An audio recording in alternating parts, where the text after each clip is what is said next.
SK 분식회계 수사 등으로 재계 저승사자로도 불렸던 이인규 전 대검찰청 중앙수사부장의 회고록이 지난주에 공개됐습니다. 2003년 대선 자금 수사 때 재벌 총수들을 조사했던 과정도 기술했는데요. 수사에 협조하지 않으면 경영권이나 기업이 어려워질 수 있다고 압박하는 내용이 그대로 담겨 있어 논란이 예상됩니다. 신후 기자입니다. 대검찰청 중앙수사부는 2003년 10월부터 5달 동안 16대 대통령 선거 불법 정치자금 수사를 진행했습니다. 대선 과정에서의 정치권과 기업사에 있었던 다양한 형태의 거액의 불법 정치자금 수수 사실이 상당 부분 확인됨으로써 국민들에게 커다란 실망과 좌절, 경악과 분노를 안겨주었습니다. 수사팀에 합류했던 이인규 전 중수부장이 자신의 회고록에 어떻게 수사했는지를 자세하게 공개했습니다. SK 분식회계 사건을 수사하던 2003년 3월 최태원 회장에게 거절하지 못할 요구를 한 게 시작이었습니다. 구속돼 있던 최 회장을 불러 계속 수사하면 경영권을 잃을 수 있지 않느냐며 수사를 확대하지 않을 테니 정치권에 제공한 정치자금 내역을 밝힐 수 있겠냐고 물었습니다. 최 회장이 그렇게 하겠다고 답했고 SK 구조조정본부장을 통해 결정적인 진술을 받습니다.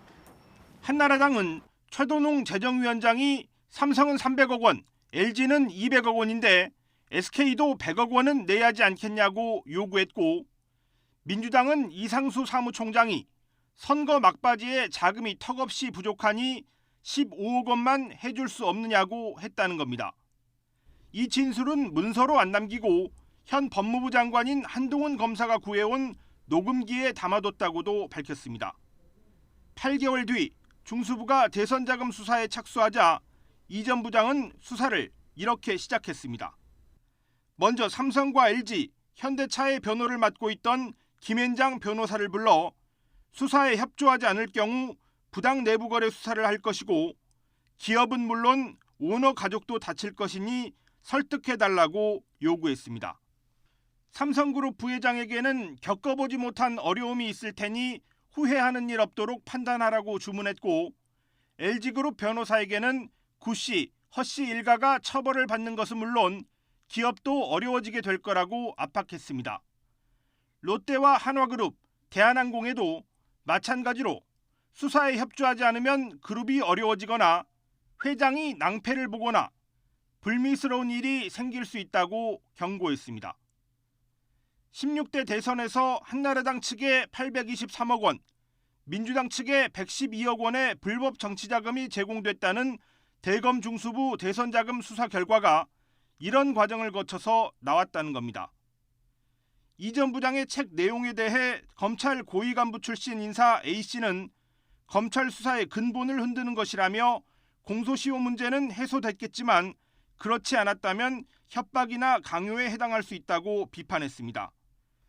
당시 수사를 총지휘했던 안대희 전 중수부장은 책 낸다는 얘기도 듣지 못했다면서 대기업을 압박하라고 주문했다는 이 전 부장의 언급에도 할 말이 없다고 밝혔습니다. 이 전 부장은 YTN과의 통화에서 자신은 당시 협박이 아닌 협상, 일종의 플리바기닝을 한 것이라고 주장했습니다. 의심되는 것을 지렛대로 써서 거대 권력인 재벌의 입을 여는 것이 그때 자신의 미션이었다고 말했습니다. 어쩔 수 없는 상황 속에서 만든 결과를 보라며 수사 이후 대한민국 정치가 깨끗해졌다고 주장하기도 했습니다. 이인규 전 부장은 수사 내용 언급이 부적절하다는 지적은 받아들이겠지만 법적으로 문제가 없다는 점은 출간 전 이미 검토를 마쳤다고 말했습니다. YTN 신호입니다.